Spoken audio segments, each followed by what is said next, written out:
Interessant daai laaste gedeelte, reinheid, nee, dis nogal iets wat in ons generasie baie aangeval word, is ons reinheid. God is regverdig, maar hy's ook liefdevol en hy's genadig. Ek wil vir jou sê, jy's in die genade tydperk. Ons is almal skape, ons loop agter hom aan in sy voetspore.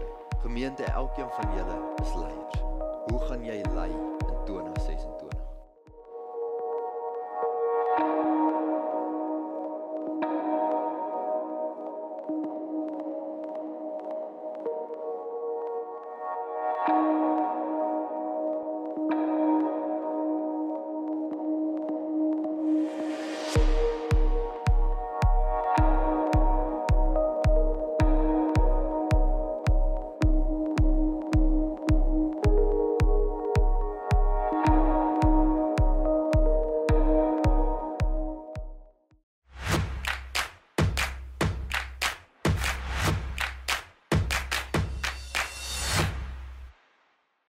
Gemeente, vanaand beleef ek so, dat die Here vanaand vir ons wil sê, daar's baie keer klein sondetjies wat ons toelaat in ons lewe.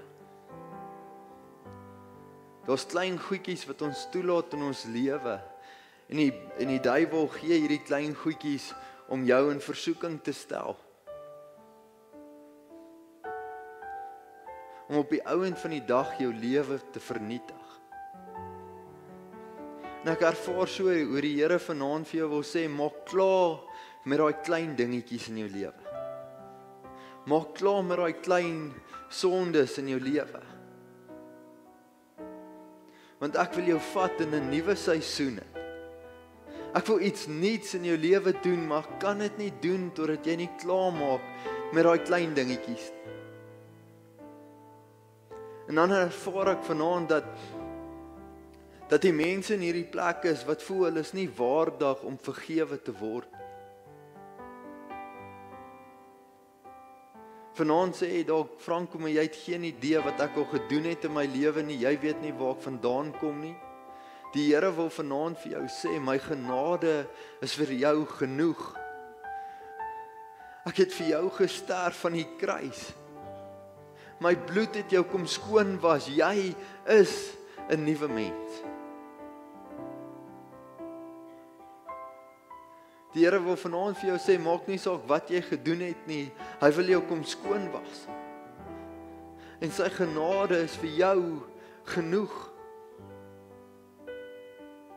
Jy hoef nie te twyfel nie.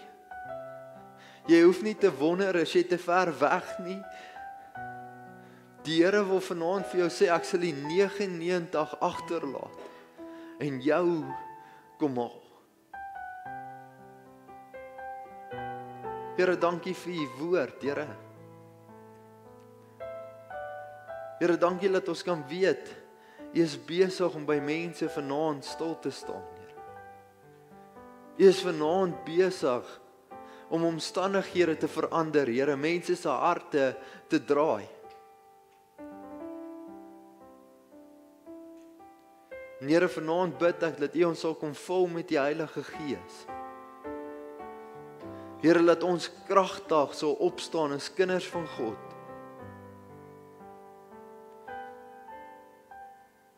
Here, vanoggend het hom Arie iets gesê wat by my gebly het, en dit is dat ons bid altyd vir revival in die kerk. Maar wat is ons besig om te doen om 'n revival te laat plaasvind? Here, mag ons as kinders van God nie meer stil bly nie. Mag ons as kinders van God weer opstaan. Here, mag ons as kinders van God die regte ding doen, weer Bybel lees en by u voete uitkom, Here.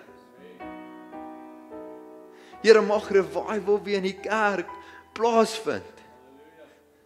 Here, waar mense nie net 'n label van Christendom dra nie, maar waar hulle u aanbid in siel en gees en liggaam, Here. Here, ons bid vir 'n generasie wat in hierdie land sal opstaan en sê ons staan saam met Jesus Christus. Here, ons bid vir 'n generasie wat weer in hierdie land sal opstaan. Jong mense wat sal voorloop en sê ek is nie skaam om te sê ek's 'n kind van God. Ek's nie skaam om anders te op te tree en anders te lewe nie. My lewe behoort aan die Here. Here, mag ons met ons optrede revival in die kerk bring, Here. Mag ons met ons optrede revival in ons land bring, Here. Here, mag ons deur die manier hoe ons lewe en optree, hierdie land van ons verander. Here, ons het nodig dat U ons weer van vooraf kom vul met die Heilige Gees, Here. Dat ons kragtig sal optree, Here. Kragtig sal praat as ons moet praat, Here. Kragtige werke sal doen daar waar ons beweeg en daar waar ons gaan, Here. Sodat mense sal sien dat U die enigste weg is. Here, dat mense weer sal sien daar is hoop en lig in hierdie donker wêreld. Here, ons dra die hoop van hierdie generasie in die binnekant van ons. Die hoop wat my lewe verander het en jou lewe verander het. Here, mag ons nie stil bly oor hierdie hoop nie, maar mag ons dit met ander gaan deel. Here, hoeveel mense is nie vanaand moedeloos en moeg nie. Hoeveel mense is nie vanaand op 'n plek waar hulle sê ek wil handdoek ingooi. Here, ons sit met die antwoord binne in ons. Here, kom vul ons weer met die Gees en die krag, Here. Here, as 12 manne die evangelie oor die wêreld kom verkondig het, hoeveel kan 100 van ons nie doen nie? Hoeveel kan 200 van ons nie doen nie, Here? Here, mag ons weer opnuut gevul word. In Jesus naam, Here. Dankie, Here. Amen. Ek wil vanaand bietjie met julle gesels oor wees 'n leier soos Jesus Christus. En ek wil heel eerste jy moet na die persoon langs jou toe draai en sê jy is 'n leier. Jy is 'n leier. Okay. Wonderlik. Wonderlik. Is daar enige iemand wat nie gehoor het jy's 'n leier nie? Okay, ek wil net vir jou sê jy is 'n leier. Almal wat daar aan een kant sit, daar agter, jy is 'n leier. Okay? Baie van ons, almal van ons is geroep om 'n leier te wees. As jy die dag gekies het om Jesus Christus te volg, het jy onwetend 'n balkie op jou gesit en mense hou jou dop. Jy is 'n leier. As jy die dag jou lewe vir Jesus Christus gegee het, is jy outomaties 'n leier. Nou ek wil vir jou vanaand sê dat nie almal van ons is geroep om ewe sterk leiers te wees nie. Van ons is geroep om CEO's van maatskappye te wees en ander van ons is geroep om 'n leier te wees in jou huis met jou kinders en jou vrou. Nie elkeen van ons is geroep om 'n CEO leier te wees nie, maar God het jou geroep om 'n leier te wees. En ek wil vanaand so 'n bietjie met jou gesels oor leierskap. Ek het so 'n paar punte wat ek graag met jou wil deel oor leierskap. Nommer 1 is leiers moet 'n voorbeeld wees. 1 Timoteus 4 vers 12 sê die volgende: niemand mag op jou neersien omdat jy jonk is nie, maar wees jy vir die gelowiges 'n voorbeeld in woord en gedrag, in liefde, geloof en reinheid. Is nogal mooi, nee? Ek wil net daai laaste gedeelte weer lees. Wees 'n voorbeeld in woord en gedrag, in liefde, geloof en reinheid. Nou, Paulus skryf hier vir Timoteus. Timoteus was nog 'n jong seun toe hy 'n leier in die kerk geraak het.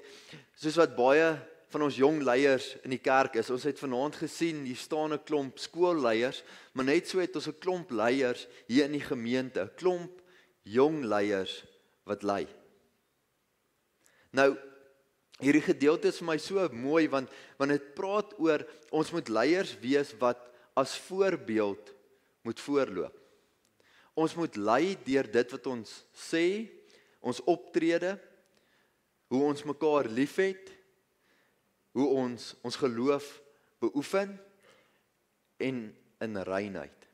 Interessant daai laaste gedeelte, reinheid, nee. Dis nogal iets wat in ons generasie baie aangeval word, is ons reinheid.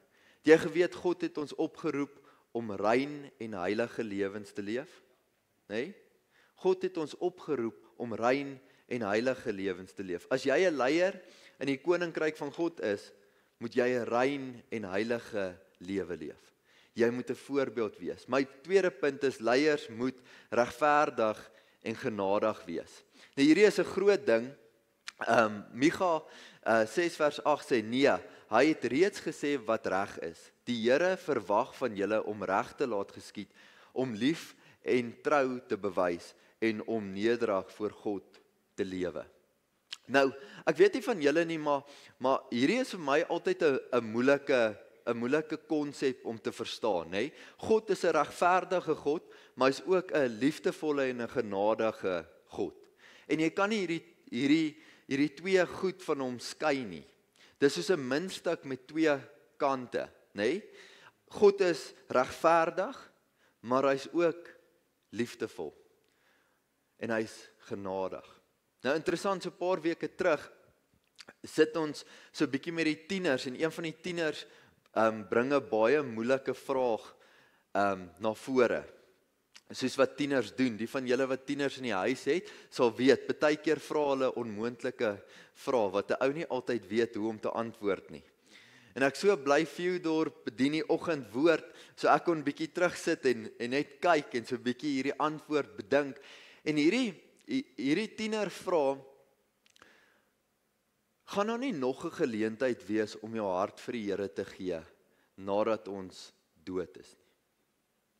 Nou ek wil vanaand vir jou sê, want ek sien daar's 'n paar van julle wat my vreemd uitkyk. Ek wil vir jou sê, jy's in die genade tydperk. As jy nie hier jou keuse maak nie, is dit verby.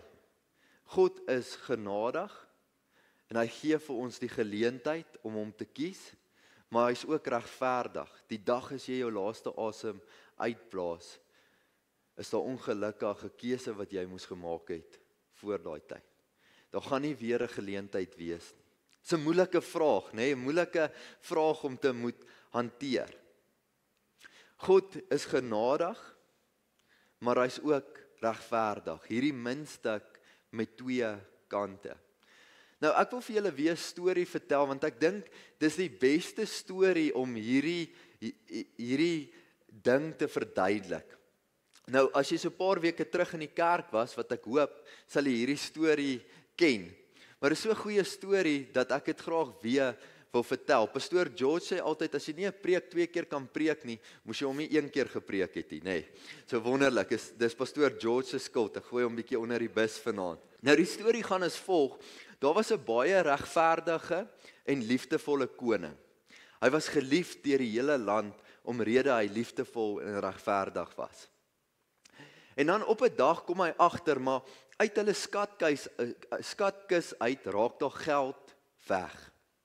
En hy skryf toe hierdie wet, dat as die persoon gevang word, wie uit die skatkis uit steel, gaan hulle 20 houe ontvang.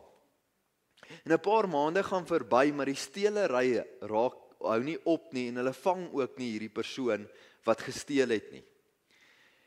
En op 'n dag is die koning moedeloos en hy verander hierdie wet. Hy sê toe, die persoon as die persoon nie ophou steel uit die skatkis uit nie, en ons vang jou, gaan jy 40 houe toegedien word. Nou die van julle wat so bietjie geskiedenis ken, weet dat as jy 40 houe ontvang, dit 'n doodvonnis is. En so 'n paar weke gaan verby, en hulle vang toe die persoon wat steel uit die koninklike skatkis uit, en dis die koning se dogter. En die hele land raak so stil. Want hierdie is 'n regverdige koning. So hy moet die wetgewing uitdien. Maar hy's ook 'n liefdevolle koning, en ek weet nie wie van julle nie, maar as ek 'n liefdevolle pa is, gaan ek nie laat hulle my dogter doodslaan. Ek het die mag. As jy die koning is, kan jy die wetgewing so bietjie draai en verander, nê? Maar dit beteken dat hy sy regverdigheid sou moes prysgee. En hy sê toe vir die mense, wel, hierdie is die wetgewing, so my dogter gaan moet 40 houe ontvang. En so op 'n dag sit hulle die dogter op die executioner bank neer, en die soldaat wat die straf moet uitdien staan reg om haar te slat, en soos wat hy sy arm oplig om die eerste hou te gee, skree die koning, stop. En die koning loop daar af van sy troon af met die trappe, op met die trappe weer na die executioner bank toe. En hy trek sy hemp uit, en hy gaan vou homself om sy dogter. En hierdie soldaat aan die kant sê, koning, ek kan jou nie slat nie. Die koning sê, slat, die straf moet uitgedeel word. Ek kan nie as 'n regverdige man bekend staan as die straf nie uitgedien word. En so het hierdie soldaat 40 houe op die koning se rug geslat, en die koning is dood.